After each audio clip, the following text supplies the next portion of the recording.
Hello. Kade ngizama ukukufonela sengicishe ngaze ngayeka. Ukhuluma uthini? Mina ngicela ungizame ngephones le after David manje khona izinto engigcwalisayo lana nginqena nje ukuwokha ngize lapho. Ngicela ungizele ngitshela lento ngithi lento yena ama-favor ama-affidavits sengikhathele yona mawufuna i-affidavit oze police station.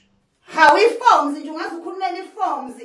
Cha umthethweni ngifuna ukugcina kubona ngixoshiwe emsebenzini manje uba kade ngitshela nomzala wakho ngithi musani bene ngifuna ama-affidavits umuntu mefuna i-affidavits akeze police station. Oh kwakumnandi kodwa mina ngisasebenza e-restaurant nginiphathela ukudla ukazi usho kanjalo nginiphathela ukudla nginipha ukudla kodwa wena usuyakwazi manje ukusho njalo kumina.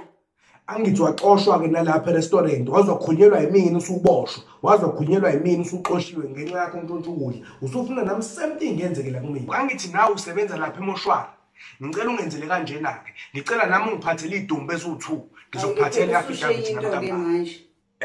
Angithi kunjani-ke manje? Ya khona uyabeka kodwa nje awungizame okokugcina-ke njena-ke ngeke ngiphinde ngikuhluphe emva kwalokho. Cha ngoba ngiyazi nje ukuthi okokugcina nje kusazophinde kube khona okokugcina ngci. Hawu walivala pha ucingo. Hawu bengirong yini mina mengicela ukuthi umuntu angisize usengaze angicela idumbu ngasitshotshela ubanje isidumbu. Kodwa engabe ngawumalini ngempela mangingathola abantu abayifuna mhlawumbe izinyanga nje.